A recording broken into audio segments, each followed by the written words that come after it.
제가 오래전에 청년부 사역을 했을 때에 북한에서 남한으로 온 청년이 있었습니다. 우리 남자 청년이 교회 가족을 북한에다가 두고는 남한에를 오게 됐습니다.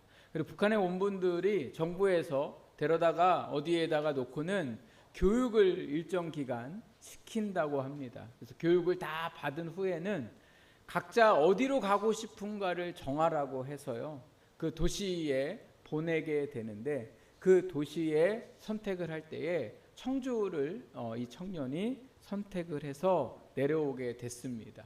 그래서 와서 제가 이제 얘기를 들어보니까 사는 집도 마련해주고, 또 대학에 가서 공부하고 싶으면 무상으로 가서 공부할 수 있는 기회도 주고, 또 정착할 수 있도록 정착비도 준다고 합니다.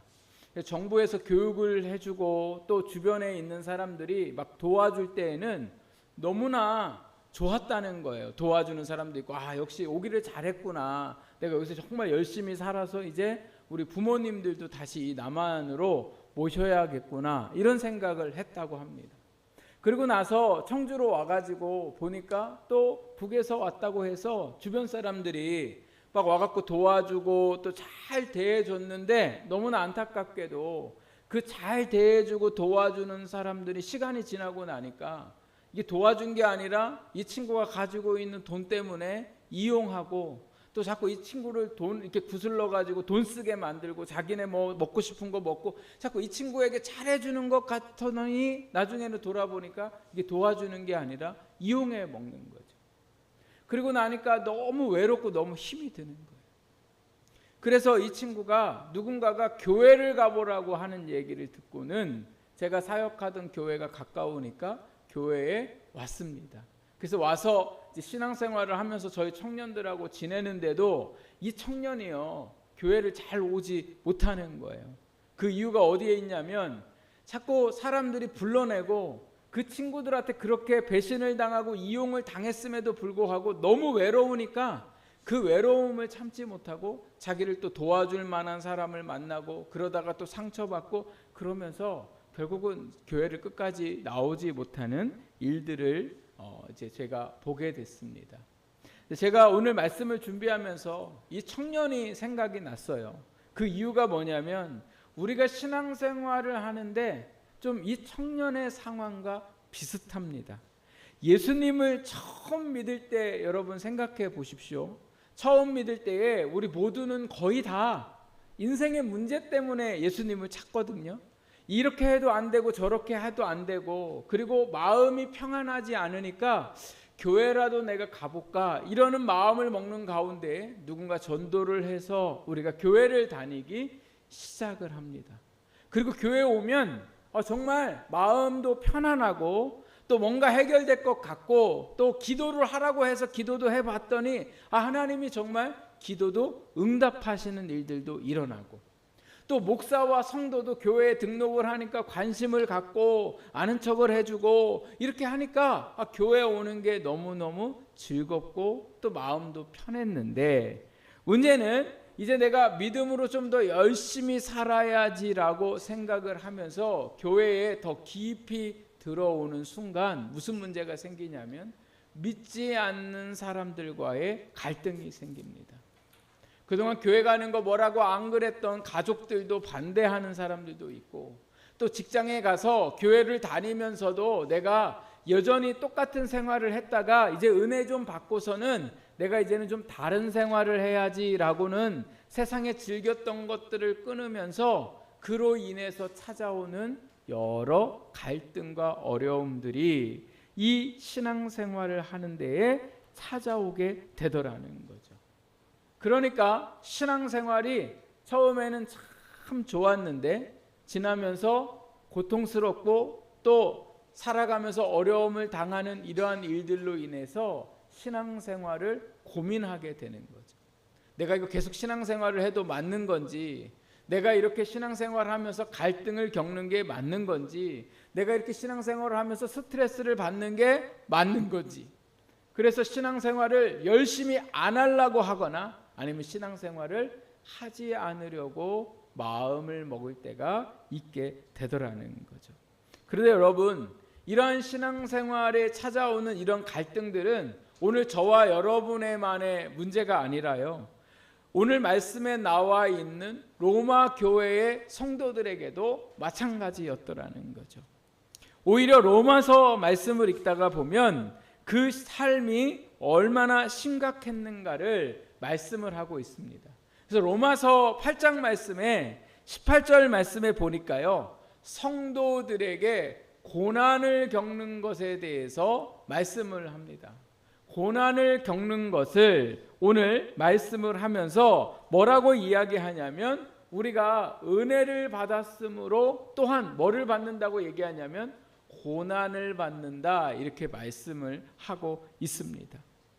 이 교회 성도들이 어떤 고난을 받았냐면요, 믿음 때문에 로마의 정부로부터 핍박을 당하게 되고, 그리고 믿지 않는 가문과 가족들에게 미움을 당하며 직장에서 미움을 당하고, 또 장사를 하는 그 일들에 있어서 장사하기가 어렵고 심지어 직장에서 쫓겨나는 일들이 일어나게 됐습니다. 그리고 또 예수 믿는 일들로 인해서 고난을 받고 죽음을 당하는 일들도 이 로마 교회 안에 일어나게 되었더라는 거죠. 그러니 성도들이 마음이 얼마나 복잡하겠습니까? 예수 믿으면 좋다, 예수 믿으면 구원을 받는다, 그리고 예수님을 믿는 게 좋다 생각해서 예수님을 믿었는데 정부가 핍박을 하고 가족들로부터 고난을 당하고 핍박받는 그러한 일들로 인해서 어려움 가운데 있는데, 25절 말씀에 보니까 사도 바울이 이러한 성도들에게 뭐라고 말씀하고 있냐면, 훗날에 영광이 올 거니까 참고 기다리라고 권면하고 있는 것을 보게 됩니다. 지금 당하는 그 고난을 잘 참고 있으면 훗날에는 반드시 하나님의 영광이 너희에게 있을 것이다, 이렇게 말씀합니다. 근데 아마 25절로 말씀이 끝났으면요, 참 견디기 어려웠을 거예요. 내가 잘 견뎌야지, 내가 잘 이겨야지, 인내해야지, 우리가 이렇게 생각하지만 막상 오늘 우리의 삶에 신앙의 어려움이 생기면 이 모든 어려움들을 우리가 뭐예요? 감당하기가 너무나 어렵더라는 거예요. 그래서 말씀이 25절로 끝났으면 아마 많은 사람들이 예수 믿는 것을 포기했을 텐데, 놀랍게도 25절에 그냥 끝나는 게 아니라 그 말씀이 26절로 이어집니다. 우리 같이 한번 26절 무슨 말씀을 하는가 함께 읽어보겠습니다. 시작. 이와 같이 성령도 우리의 연약함을 도우시나니 우리는 마땅히 기도할 바를 알지 못하나 오직 성령이 말할 수 없는 탄식으로 우리를 위하여 친히 간구하시느니라. 아멘. 바울은 우리가 당하는 고난을 앞으로 예수님이 오셔서 그 모든 고난에 너희에게 회복시켜 주시고 영광을 주실 거다, 이렇게 말씀을 했습니다. 그런데 그뿐만 아니라 오늘 뭐라고 말씀하고 계세요? 이와 같이 고난 중에 있고 인내하는 너희에게 성령님이 우리의 연약함을 도우신다, 이렇게 말씀하고 있어요. 그냥 무조건 인내해라, 무조건 참아라, 무조건 믿음으로 살아라, 이렇게 말씀하고 있는 게 아니라 연약한 우리 가운데에 성령님이 우리를 뭐 하고 계신다고요? 도우신다는 거죠. 여기 도우신다는 뜻은요, 그냥 옆에서 필요한 거를 거들어주고 힘이 없을 때 힘을 주고 있는 게 아니라 이 원어의 뜻은요, 떠맡는다는 거예요. 우리의 연약함을 성령님이 뭐 하고 계셔요?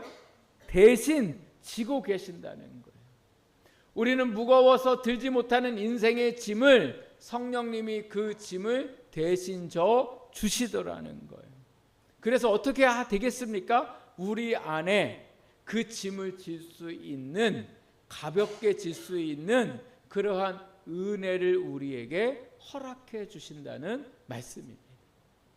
고난이 어렵고 또 인내하는 것이 힘들지만, 그러나 성령님이 우리를 도와주실 때에 그 고난도 그리고 그 인내도 우리가 넉넉히 그 일들을 할 수 있도록 성령님이 저와 여러분을 도와주신다, 이렇게 말씀하고 있습니다. 왜 우리를 도와주십니까? 우리가 연약함을 알고 계시기 때문에 그래요. 우리는 연약한 사람들이죠. 어떠한 말을 들었을 때에, 또 어떠한 일이 있을 때에 오늘 우리가 이래도 내가 열심을 내야지 라기보다는 마음이 고민이 되고 힘듦이 우리에게 찾아올 때가 많습니다. 오늘 우리는 연약한 존재예요. 물론 하나님은 오늘 우리에게 주시는 말씀이 너희가 그 모든 어려움으로부터 인내하고 참으라고 말씀하시지만 우리는 사실 인내하고 참을 수 있는 사람들이 아니더라는 거예요. 그런데 오늘 우리가 그럼 어떻게 믿음 안에서 인내하고 살아갈 수 있을까? 참으면서 살아가고 있을까? 성령님이 우리의 연약함을 도우실 때 우리가 그 고난 중에도 살아가게 되는 역사가 일어나게 될 줄 믿습니다. 그래서 성령님이 우리를 도와주시는데 먼저 무엇을 도와주시는가? 오늘 말씀을 보니까요. 먼저 무슨 기도를 해야 할지 몰라 하는 우리를 위해 대신 성령님이 기도로 도와주고 계시는 것을 볼 수가 있습니다. 신앙생활하는 우리에게 고민 중에 하나가 바로 뭐냐면 기도입니다. 기도하는 게 어렵습니다. 그래서 신앙생활 처음 하시는 분들은 무슨 기도를 해야 될지 잘 몰라 하고, 또 신앙생활을 오래 하셨지만 무슨 일을 당하거나 어려움을 당하면 어떤 일들이 일어납니까? 그 일들로 인해서 어떻게 기도해야 할지를 모르는 그러한 사정들이 우리 안에 생기게 됩니다. 뭔가를 기도해야 되는데 또 이 우리 앞에 놓여 있는 문제를 놓고 우리가 기도해야 되는데 막상 기도하려고 하면 기도가 나오지 않더라는 거예요. 그런데 오늘 말씀에 보니까 연약한 우리를 위하여 성령님께서 뭐라고 말씀하고 계세요? 말할 수 없는 탄식으로 우리를 위해 하나님께 간구해 주십니다. 이렇게 말씀하고 있습니다. 저는 이 말씀이 참 은혜가 되었습니다. 성령님께서 우리를 위해 기도를 해주신다는 거예요. 자식을 위해 가장 탄식하는 사람은 누굽니까? 부모님이죠. 자식이 안 되거나 자식이 아프거나 자식이 혹은 나쁜 습관이나 버릇없는 삶을 살아갈 때에 남들은 욕하지만 부모는 그 자식의 그 모습을 보면서 뭐해요? 탄식하잖아요. 그 참 이상하더라고요. 저희 아이들이 잘못했을 때에 제가 저희 아이들을 혼을 내면서도 한켠의 마음에는 저 모습이 다 누구 때문인 것 같아요? 저 때문인 것 같아요. 제 나쁜 성격을 담고 제 못된 습성을 닮아서 우리 아이가 저렇게 되는구나 이러면서 부모가 탄식을 하는데, 안타까운 건 부모는요 뭐밖에 할 수 없어요? 탄식할 수밖에 없는 게 부모예요. 뭐 어떻게 해줄 수가 없어요. 그런데 오늘 성령님은 우리의 연약한 우리의 삶을 위하여 탄식하시며 하나님께 뭐하고 계세요? 기도하고 계신다는 거예요. 그리고 그 기도가 27절 말씀에 보니까 하나님의 뜻대로 우리를 위하여 기도해 주고 계시더라는 거예요. 그리고 하나님은 우리를 위해 기도하시는 성령님의 기도를 들으시고 오늘도 우리의 삶에 성령님의 기도대로 응답하시는 놀라운 역사들이 일어나고 있습니다. 어떤 분들은 내가 믿지 않는 부모님들과 있어서 나를 위해 기도해 줄 부모님이 계시지 않습니다. 나를 위해 기도해 줄 사람이 그렇게 많지 않습니다. 그러나 여러분 괜찮습니다. 우리를 위해 기도해 줄 부모님이 계시지 않아도, 또 우리를 위해 누군가 기도해 주지 않아도 오늘 우리를 위해 기도하시는 분이 누구세요? 성령님이세요. 저와 여러분을 위해서 사람이 기도하는 것보다 성령님이 우리 안에서 우리를 위해 말할 수 없는 탄식으로 오늘 우리를 위해 간구하고 계시더라는 거예요. 그래서 우리가요 우리의 습성들을 고치지 못하는데 성령님이 우리의 습성을 보시면서 죄성을 보시면서 말할 수 없는 탄식으로 기도를 해 주셔서 그나마 이만큼 됐다니까요. 그나마 사람 된 건 내가 고쳐서가 아니라 성령님이 우리의 모든 상황과 우리의 모든 성질을 아셔서 하나님의 뜻대로 기도하셔서 우리가 뭐예요? 변화되는 역사가 일어나게 되더라는 겁니다. 우리가 무슨 수로 인내하면서 우리가 무슨 수로 그 어려움을 감당하면서 믿음으로 살겠습니까? 우리는 살 수가 없는 존재들이에요. 그런데 성령님이 우리를 위해서 기도하시면서 우리가 고난 중에도 인내하게 하시고 어려움을 만나도 믿음으로 살아갈 수 있는 힘과 용기를 주시는 분이 바로 성령님이시라는 거예요. 그 증거가요. 여러분 한번 생각해 보십시오. 여러분이 하나님 앞에 기도한 대로 응답받은 게 많습니까? 아니면 기도 안 한 것도 응답받으면서 사셨습니까? 기도해서 응답받은 게 많으세요? 지금 내가 지금까지 살아온 거 다 내 기도가 한 대로 다 이루어진 거예요? 아니면 내가 지혜가 부족하고 뭐를 기도해야 될지 몰라서 늘 나는 급한 것만 기도하고 필요한 거라고 생각하고 기도했는데 살아와 보니까 이 모든 것이 내 기도한 게 아니라 하나님의 은혜로 내가 사는 거죠. 그죠? 내가 어떻게 은혜로 살 수 있습니까? 우리 안에 누가 기도하고 계시기 때문에 그래요? 성령님이 기도하고 계시더라는 거예요. 그래서 요한복음 14장 16절에 예수님이 이렇게 말씀하셔요. 내가 아버지께 구하겠으니 그가 또 다른 보혜사를 너희에게 주사 영원토록 너희와 함께 있게 하리니. 아멘. 내가 아버지께, 예수님이 하나님께 구하겠으니 하나님께서 다른 보혜사를 보내주셨다 이렇게 말씀하세요. 다른 보혜사가 누구냐면 성령님이세요. 이 보혜사라는 뜻은요, 변호사, 변론자, 대언자. 그래서 우리를 대신해서 우리의 해야 할 말들과 우리의 삶에 일어나는 그 모든 것들을 우리는 잘 모를 때에 누가 대언하세요? 성령님이 대언하시더라는 거예요. 제가 천주교를 비판하려고 하는 게 아니라요. 천주교는 대언자를 누구로 세웠냐면 성모 마리아로 세웠습니다. 왜 성모 마리아로 세웠냐면 예수님을 성령으로 잉태하셔서 거룩하다고 여기기 때문에 그래요. 성모 마리아는 물론 믿음의 삶을 살아가신 분입니다. 그러나 그렇다고 해서 죄가 없는 사람은 아니라는 거예요. 그런데 천주교의 성도들은, 사람들은 자기의 기도를 누구한테 하냐면 성모한테 해요. 그러면 마리아가 하나님의 나라에서 본인들의 기도를 듣고 누구에게 얘기해줘요? 예수님한테 얘기해줘요. 엄마 찬스인 거죠. 엄마 찬스. 예수님의 엄마한테 얘기하면 예수님의 엄마가 친근하게 예수님한테 얘기해 줄 거예요. 그러나 여러분, 저희는 마리아한테 기도하지 않아도 돼요. 우리를 위해 기도하는 분이 누구세요? 성령님. 그러니까 기도 안 해도 되겠죠? 성령님이 우리 안에 우리를 위해 친히 간구해 주시니까 기도 안 해도 되겠네, 이렇게 생각하는 사람은 어리석은 사람인 거죠. 오늘 우리가 성령님이 우리를 위해 친히 간구하시니 우리가 어떻게 해야 됩니까? 성령님을 의지해야 되죠. 성령님, 제가 무슨 기도를 어떻게 해야 될지 모르겠어요. 제가 지금 예배 드리기 전에 꼭 이 마음이에요. 우리 권사님을 위해서 성령님, 제가 무슨 기도를 해야 될지 모르겠어요.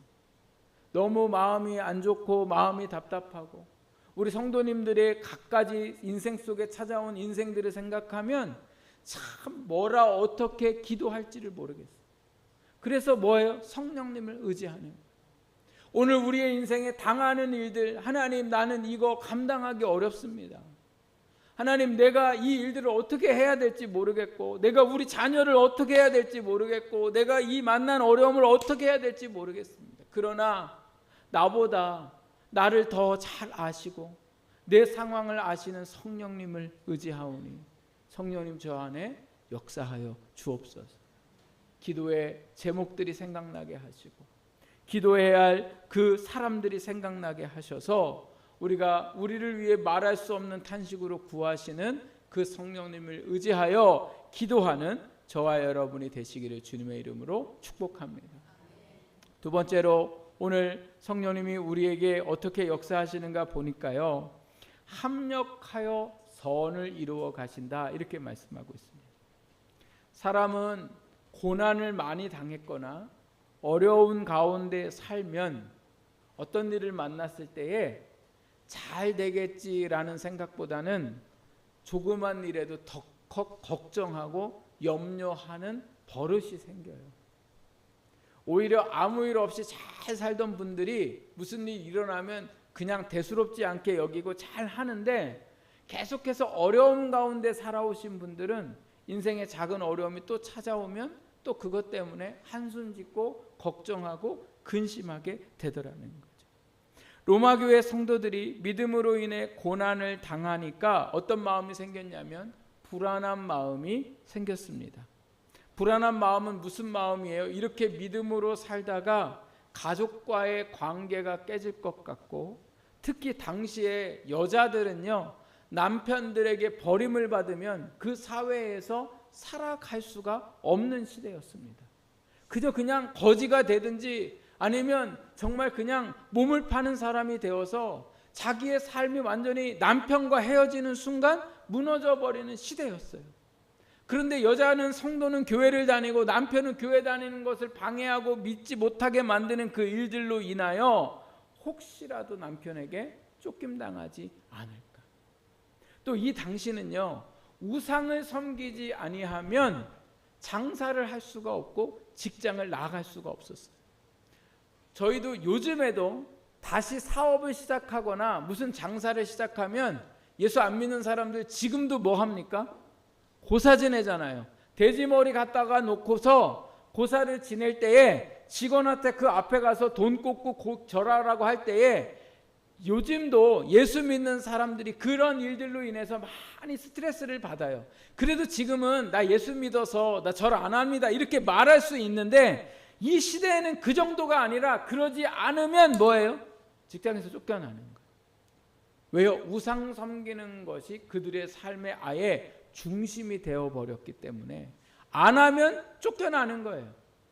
안 하면 어려움을 당할 수밖에 없는 일들이, 그들 가운데에 밥줄이 끊기는 일들이 일어나고 있었더라는 거죠. 이러한 상황 가운데에 성령님이 그들을 위해 도우신다고 바울이 이야기하면서 그 다음에 한 얘기가 뭐냐면, 오늘 우리가 읽었던 말씀 28절 말씀입니다. 우리 같이 읽겠습니다. 말씀 시작. 우리가 알거니와 하나님을 사랑하는 자 곧 그의 뜻대로 부르심을 입은 자들에게 모든 것이 합력하여 선을 이루느니라. 아멘. 모든 것이 합력하여 선을 이루게 하신다는 거예요. 누가요? 하나님이. 누구에게? 하나님을 사랑하는 자들에게. 여러분, 하나님 사랑하세요? 네, 엄청나게 사랑하지는 못하지만 우리 하나님 사랑하잖아요. 야, 너 그런 사랑으로는 안 돼. 하나님 이렇게 얘기하시지 않아요. 아이가 할머니를 사랑하는 게 더 큽니까? 할머니가 아이를 사랑하는 게 더 큽니까? 아유, 이거는 뭐 비교할 수도 없어요. 비교할 수도 없어요. 할머니는 애기한테 5만 원 주는데 애기는 이 사탕 하나 주는잖아요. 이걸 가격으로 따지면 보잘것 없어요. 그러나 오늘 우리의 사랑이 하나님 앞에 사탕 같은 사랑이라도 하나님은 오늘 우리에게 합력하여 선을 이루어 가시는 줄 믿습니다.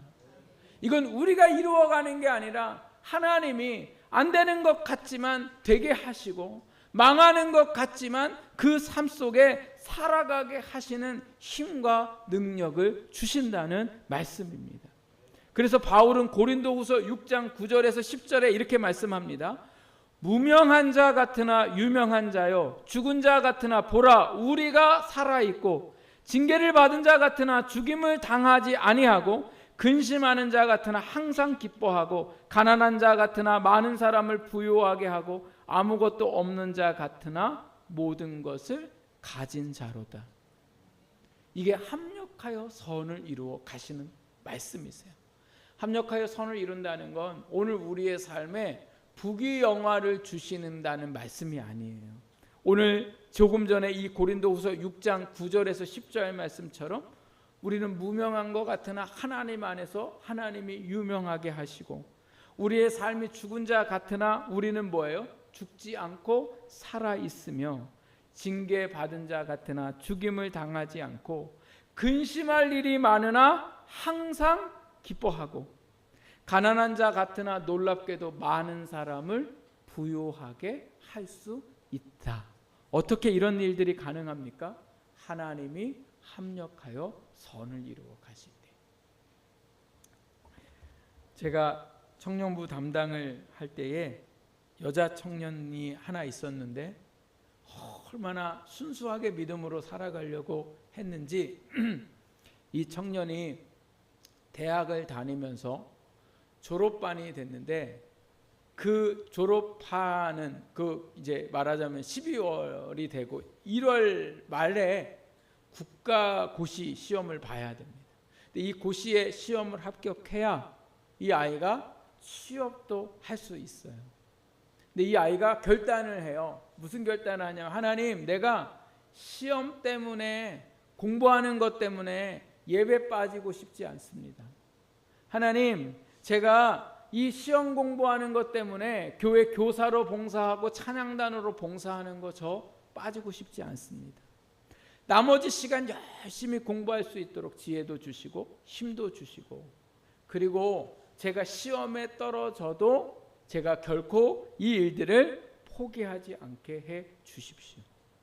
그런데 이 청년의 아버지가요, 집사님이신데 아주 이렇게 신앙이 혼전하지는 못하셨어요. 근데 이 아버지는 외지에서 근무를 하셔서 주말만 집으로 오세요.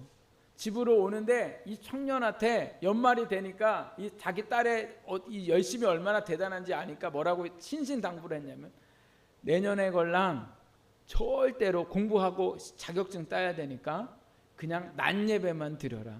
낮 예배만 드리고 나머지 시간 열심히 공부하고 시험 합격하거든 그 다음에 너 하고 싶은 대로 해라. 이 아버지가 이 딸을 볼 때마다 이렇게 했는데요, 이 딸이 아버지한테 아무 말도 안 해요. 아무 말도 안 하고 아버지가 이제 월요일날 출근하러 회사에 가면 수요 예배도 나오고 뭐 저녁 예배도 나오고 하여튼 뭐 이렇게 하면서 그 교회가 21일 동안 신년이 되면 특별기도회를 하는데 이 아버지가 매일 전화하는 거예요. 그 엄마한테 기도회 갔냐 안 갔냐. 그러니 이 청년은 뭐 도서관에 있다가 기도회 가는데 뭘 알겠어요. 다행히 엄마는 믿음이 있으셔서 그 딸이 그렇게 하는 거에 대해서 반대하지 않고 아빠한테는 안 갔다고 거짓말을 하고, 그리고 이 청년이 이제 기도회를 나오는데 중반쯤 됐습니다. 중반쯤 됐는데 저를 찾아와서 이 청년이 막 울어요. 왜 우냐고 했더니 자기 너무 불안하다는 거예요. 시험에 떨어져서 하나님 영광 가릴까 봐 두렵고, 자기의 인생이 잘못될까 두렵고, 그래서 너 왜 잘 버텨오다가 이러냐고 그랬더니 그날 도서관에서 친구하고 공부를 하다가 기도회 갈 시간이 돼가지고 기도회를 나오는데 친구가 어디 가냐고 물어보더래요. 그래서 나 기도회 간다고 그러니까 정신 나간 년이라고 그러면서 지금 네가 이게 지금 공부를 할 때지 그 지금 기도회 갈다고 할 때냐고, 그러면서 너 떨어지면 어떡하려고 그러냐고 막 여러 얘기를 했는데 그때 들을 때만 해도 괜찮았대요. 들을 때만 해도. 그래서 나는 뭐라고 그러든 난 교회 갔다 올게 하고서 왔는데 교회에 와서 생각하는데 순간 막 걱정되고 두려움이 막 찾아오니까 그날 기도도 못하고, 그리고 기도가 끝나자마자 저를 찾아와서 얘기하는 거예요. 목사님, 저 너무 두려워요. 안 그랬는데 자꾸 고민되고 걱정돼요. 저 공부를 해야 될지 아니면 지금이라도 기도회를 나오지 말고 공부를 해야 될지 아니면 계속 해야 될지 어떻게 해야 될지 전 잘 모르겠다고. 그래서 제가 그때 이 친구에게 말씀해 준 말씀이 오늘 이 로마서 8장의 말씀이에요. 28절, 하나님을 사랑하는 자 곧 그 뜻대로 부르심을 입은 자들에게는 모든 것이 합력하여 선을 이루느니라.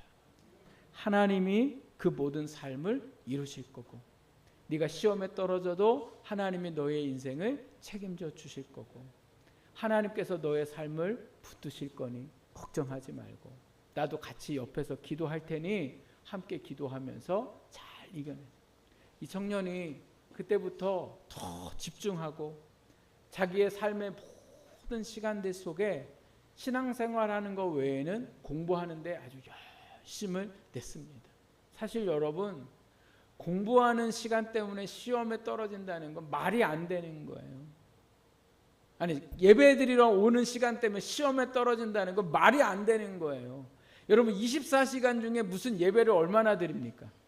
1시간에서 2시간 드리면 끝나는데 나머지 22시간은 뭐하고 그 2시간 때문에 시험에 떨어진다고 믿고 그렇게 살아가고 있는 것 자체가 뭐예요? 믿음이 잘못된 거죠. 하나님이 오늘 우리의 삶을 인도하시고 우리 가운데에 역사하십니다. 그래서 오늘 우리 결론의 말씀을 이제 함께 읽고 마치려고 하는데요. 우리 로마서 8장 35절에서 39절 말씀 우리 한 번 더 같이 우리 한 목소리로 하나님의 말씀을 읽겠습니다. 시작. 누가 우리를 그리스도의 사랑에서 끊으리요? 환난이나 공고나 박해나 기근이나 적신이나 위험이나 칼이랴.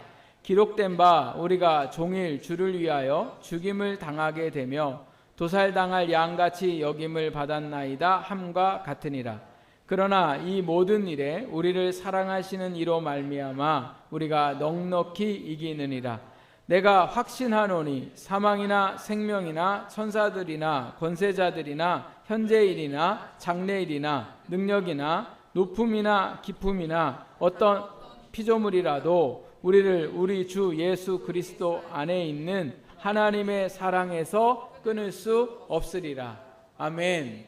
우리를 위하여 말할 수 없는 탄식으로 기도하시고 합력하여 선을 이루어 가시는 하나님께서 오늘 우리의 그 모든 삶을 보호하시고 인도하시고 끊어지지 않게 하실 줄 믿습니다. 오늘 우리 앞에 놓여 있는 인생의 문제들이 믿음으로 계속 살아야 할까? 아니면 내가 이렇게 스트레스 받으면서 신앙생활을 해야 될까?